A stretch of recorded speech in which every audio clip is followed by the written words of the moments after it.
Hello. कैसे हैं आप लोग? आई होप आप लोग पढ़ाई लिखाई कर रहे होंगे। और मैं राधा, आपकी छोटी बहन या बड़ी बहन, एक दोस्त, कुछ भी समझो आप, जागो और जगाओ के इस मंच पर आपका बहुत बहुत स्वागत करती हूँ। अभी कुछ दिनों पहले मैंने एक वीडियो बनाया था कि पढ़ने का सही समय कौन सा है, रात, दिन या दोपहर।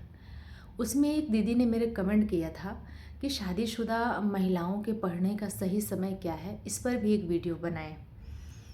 तो इस टॉपिक पर मैं चर्चा करूं, उसके पहले मैं दो चार लाइन अपनी तरफ से बोलना चाहूँगी। ऐसे किसी टॉपिक पर मैं वीडियो बनाना नहीं चाह रही थी। जानते हैं क्यों? क्योंकि झूठ अपने से होगा नहीं, चापलूसी मैं कर नहीं पाऊँगी, और सच सब को हज़म नहीं होता, सीधी बात। हालांकि जिन्होंने कमेंट किया है वो तो सुनेंगे ही, और मैं ये नहीं कहती कि वो महिलाएं नहीं सुनेंगी जो पढ़ रही हैं। हर सिक्के के दो पहलू होते हैं। अगर आपके पास समस्या है कि आपको पढ़ने का समय नहीं मिल पा रहा है, तो उस समस्या को देने वाला या उस समस्या का कारण भी कोई होगा ना। तो जो कारण होगा वो नहीं सुन पाएगा। हालांकि कोई सुन पाए या ना सुन पाए, मुझे उससे फ़र्क नहीं पड़ता। ये एक बहुत बड़ा मुद्दा है कि किस समय हम पढ़ें, इसलिए इस पर मैं चर्चा करूँगी। और आप सभी मेरी बहनों को सबसे पहले तो मेरा कोटि कोटि नमन कि आपने उस रास्ते को चुना जिस रास्ते पर चलना सबके बस की बात नहीं है। शादी के बाद की पढ़ाई बहुत टफ होती है, ये चीज़ मैंने देखी है और ये बहुत रियल है। इससे कोई मुकरे, कोई नकारे इस चीज़ को, तो ये सिर्फ मतलब कहने की बातें हैं कि नहीं बहुत इजी होती है। रियल में बहुत टफ होती है, और जो पढ़ रहा है वो जान रहा है। तो मैं अपनी बहनों को ये कहना चाहूँगी, मैं समय बताऊँगी, लेकिन आप सुनो पहले। आप वो शेरनी हो ना, आप वो शेरनी हो कि जिसका सामना करने का साहस किसी में नहीं है। इतना ध्यान रखना, जिस रास्ते पर चल पड़ी हो पढ़ाई, अगर करछुल से कलम उठा लिया है, करछुल के साथ भी कलम उठा लिया है ना, महिलाओं की करछुल मरते दम तक नहीं छूटती, तुम्हारी कलम भी नहीं छूटनी चाहिए तब तक जब तक तुम अपनी मंजिल को ना पालो। इसलिए रास्ते पर चलना बड़ी बात नहीं है, चल तो आप दिए हो, लेकिन उस मंजिल तक पहुँचे बिना रुकना नहीं है। और पता है, नारी तू नारायणी, अष्टभुजी कहलाती हो तुम। और मुझे मतलब पूरा भरोसा है कि आप सफल ज़रूर होगे। आप एक दिन अपनी सफलता का झंडा लहराओगे। इतना ध्यान रखना कि जिस रास्ते पर आप हो ना, उस रास्ते पर सिर्फ आप नहीं हो, आने वाली पीढ़ियां जो है ना, वो आपका एक उदाहरण देंगी। आप उस जगह खड़ी हो आके। अब बात आ गई कि हम पढ़ें किस समय। तो देखिए, दो चार तरह के लोग होते हैं। एक लोग वो होते हैं जिनके घर में सुबह सुबह ही काम होता है, स्कूल जाना होता है बच्चों को, हस्बैंड को ऑफिस जाना होता है, या घर में जो और भी मेंबर होते हैं उनको भी होता है। या कि वो कुछ लोग ऐसे होते हैं जिनके घर में थोड़ा सा 10 बजे तक लोग जाते हैं, तो सुबह थोड़ी शांति रहती है। ओवरऑल कहने का ये मतलब कि सुबह खाना तो बनाना ही पड़ता होगा हर हाल में, तो सुबह का तो काम आपको रहेगा ही, और शाम को भी काम आपको रहेगा। ये आप जानते हो, चाहे आप 2 लोगों में रह रहे हो, चाहे आप लोग 10 लोगों में रह रहे हो। और आप इनमें से कुछ कहेंगे नहीं मुझे खाना नहीं बनाना पड़ता, तो भी सुबह शाम काम तो होता ही है। थोड़ा बहुत लोगों का ऑफिस से आना जाना लगा रहता, तो आप उतना मतलब कंसंट्रेट करके पढ़ नहीं पाओगे। अब बात आए कि फिर हम पढ़ें कब। पहली बात तो अपने दिमाग से ये भ्रम निकाल दो कि सुबह पढ़ने से ही पढ़ाई होती है। पढ़ाई के लिए आपकी लगन चाहिए, आपका कंसंट्रेशन चाहिए, ये होना चाहिए, पढ़ाई हो जाती है। तो अगर आपको सुबह नहीं समय मिल पा रहा है, आप अपने नींद के साथ कंप्रोमाइज़ मत करो अधिक। अगर आपकी आदत है 6.5 घंटे सोने की, तो मैं कहूँगी कि आप 1 घंटे घटा सकते हो, 5.5 घंटे। लेकिन 5.5 घंटे से 5 घंटे कभी मत करना, क्योंकि आप कम सो के ज़्यादा पढ़ोगे तो वो आपकी मेमोरी में फिट नहीं रहेगा, आपको याद नहीं रहेगा। आप नींद लिए रहोगे, अपने मतलब भर की, तब आप पढ़ोगे तो आपको चीज़ें याद रहेंगी। चाहे आप उसी को 10 बार पढ़ो एक्स्ट्रा समय लगा के, चाहे आप अच्छे मेंटल कंडीशन से आप उसको 2 बार 4 बार पढ़ लो तो याद रहे, बात तो बराबर हुई। तो नींद का भी नुकसान हो रहा है, 10 बार पढ़ना भी पड़ रहा है। इससे बेहतर है कि हम थोड़ा सा अच्छी नींद लेके उसी चीज़ को हम 2 बार 4 बार पढ़ लें, हमको याद हो जाएगा। ये हमेशा दिमाग में रखिए कि जितना ज़रूरी खाना बनाना है, जितना ज़रूरी सोना है, जितना ज़रूरी खाना खाना है, उतना ही ज़रूरी पढ़ना भी है। पढ़ाई के लिए जैसे होता है ना कि हम अपने 24 घंटे के समय में 4 घंटे या 5 घंटे पढ़ाई का रखेंगे। ये आपका फिक्स होना चाहिए कि हम 4 से 5 घंटे रखेंगे, चाहे वो हमारे दोपहर में निकल रहे हों, चाहे वो हमारे रात में निकल रहे हों। अगर दोपहर में भी निकल रहे हैं, मैं थोड़ा सा रूटीन बता दे रही हूँ। बहुत से लोग सुबह उठते हैं, नाश्ता वास्ता बनाते हैं, घर वालों का खाना पीना बनाते हैं और उसके बाद थकान सी महसूस हो जाती है। अगर आपको थकान लग रही है, घर का काम निपटा के अगर आप बैठ रहे हो पढ़ने, थकान लग रही तो आप 15 मिनट 20 मिनट आधे घंटे का नैप ले लो। नैप मतलब आधे घंटे की नींद ले लो। नींद लेके फिर आप पढ़ो। लेकिन आप इतना ध्यान रखो कि अगर आप 4 घंटे पढ़ने बैठे हो तो उसमें मोबाइल नहीं चलाओगे आप। ना मोबाइल चलाना है, ना किसी का फ़ोन उठाना है, ना कोई आ गया है तो उससे जाके बात करने लगना है।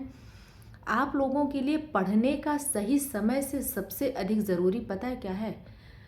आप पढ़ क्यों रहे हो? फॉर्मेलिटी करने के लिए आप पढ़ नहीं रहे हो।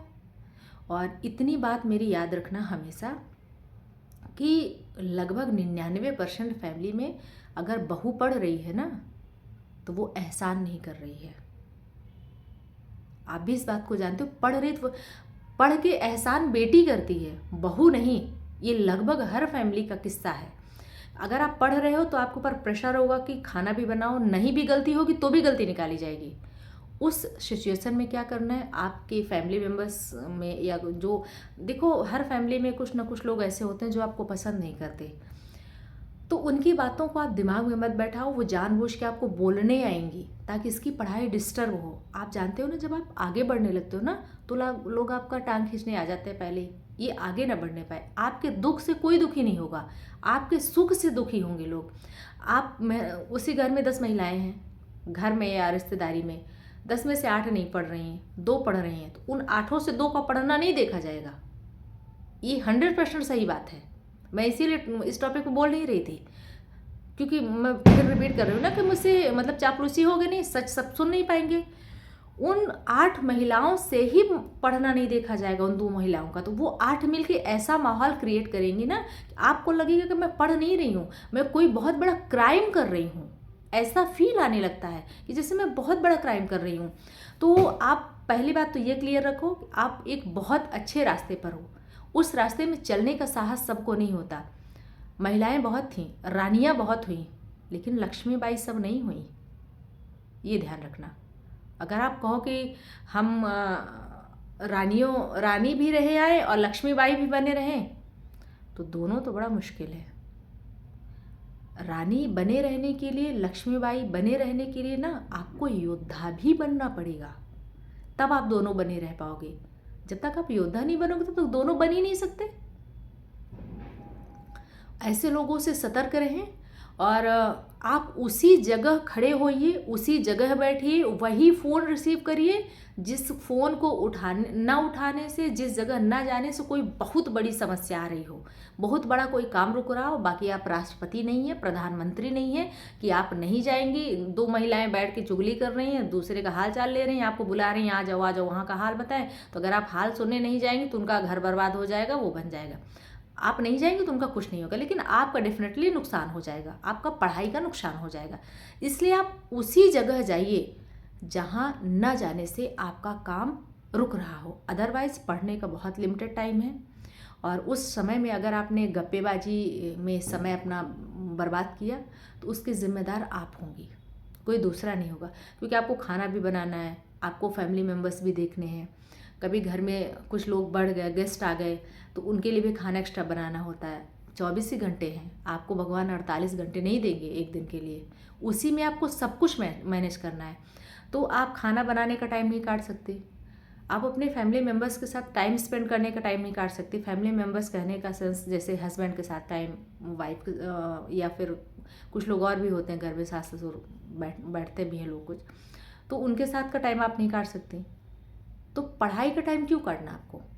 और मुझे लगता है कि हर फैमिली में, अगर मेरी जितनी बहनें में इस वीडियो को देख रही हैं, अपने घर वालों को ये वीडियो ज़रूर दिखाइएगा मेरा, क्योंकि सास भी कभी बहू थी, उनकी बेटी भी बहू बन के जाएगी, इसलिए आप वीडियो दिखाइएगा। अब ये रिक्वेस्ट मेरी उनसे है कि आप लोग अगर मेरी बात सुन रहे हैं तो मुझे लगता है कि आपको या हर परिवार को एक रूल ज़रूर रखना चाहिए।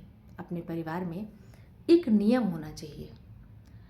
24 घंटे है ना, तो कम से कम 24 घंटे में से 4 घंटे या 5 घंटे का टाइम बहू बेटा तुम्हारा है। इस टाइम को चाहे तुम नाच के बिता दो, चाहे तुम गा के बिता दो, चाहे तुम इसको पढ़ के बिता दो, इस टाइम में तुमको कोई डिस्टर्ब नहीं करेगा। आदमी अगर इतना करने लगे ना अपने परिवार में, यकीन मानो बहुत से रिश्ते टूटने से बच जाएंगे। आज भारतीय परिवार में रिश्ते टूटने का कारण कहीं ना कहीं ये भी है कि शादी बोझ सी लगने लगती है लोगों को। अपने लिए कोई टाइम नहीं रह पाता, अपना कुछ रह नहीं पाता, इंसान खुद नहीं रह पाता।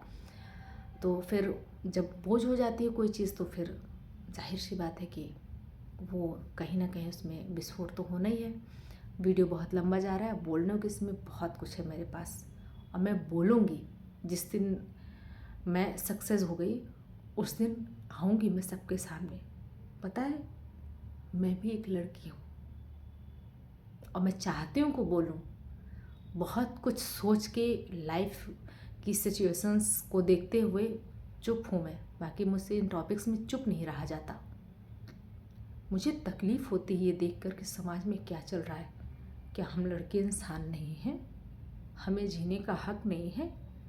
बेटी पढ़े उसने एहसान किया है, बहू पढ़े उसने पाप किया है, और इसमें सबसे अहम रोल होता है आपके पतियों का। कहते हैं ना कि आपका लाइफ पार्टनर आपके साथ है तो ज़िंदगी की हर जंग जीती जा सकती है। कोशिश करिए कि उनको समझा के रखिए, उनको अपनी बात बता के रखिए। और एक बात और है, अगर आप ईमानदारी से पढ़ोगी तो मंजिल आपको मिलेगी 100%। इसलिए आप 3 घंटे ही पढ़ो, 4 घंटे ही पढ़ो, 5 घंटे ही पढ़ो, लेकिन पढ़ो, डेली पढ़ो। पढ़ाई से छुट्टी उसी दिन लो जिस दिन आपको घर के काम से छुट्टी मिल जाए, बाकी चीज़ों से छुट्टी मिल जाए, उस दिन सोच लो पढ़ाई की भी आज छुट्टी है। अदरवाइज़ पढ़ाई की छुट्टी मत लो। कोई संडे नहीं, कोई मंडे नहीं। आप कॉलेज नहीं जा रही हो, आप जिम्मेदारी संभालते हुए पढ़ रही हो। और फिर मैं आप लोगों को बहुत बार बार नमस्कार करती हूँ। आप लोगों ने वो रास्ता चुना, क्योंकि आप एक पढ़ाई नहीं कर रही हो, आप सिर्फ नौकरी के लिए पढ़ाई नहीं कर रही हो। आगे आने वाली जो लड़कियां हैं जो पढ़ेंगी, आपकी पीछे की पीढ़ी, वो आपका उदाहरण देंगे। आप समाज का एक उदाहरण बनने जा रही हो। कुछ लड़ाइयाँ तलवार से लड़ी जाती हैं, कुछ लड़ाइयाँ कलम से लड़ी जाती हैं, कुछ लड़ाइयाँ मुंह से लड़ी जाती हैं। मुंह और कलम दोनों से साथ लड़ाई नहीं लड़ी जाती। आपको मुंह से नहीं लड़ना है अपने घर में, किसी भी चीज़ को जवाब नहीं दीजिएगा। जहाँ तक पॉसिबल हो अपनी पढ़ाई पे फोकस रहिए। आप कलम से लड़िए, आप ये अपने दिमाग में बैठाइए कि मेरा जवाब उस दिन होगा जिस दिन मेरा सिलेक्शन हो जाएगा। बाकी बरसने दो। धरती पर भी बहुत पानी बरसता है। जब बीज अंकुरित हो जाता है ना, तभी लोगों को लगता है नहीं कि पानी नीचे गया है।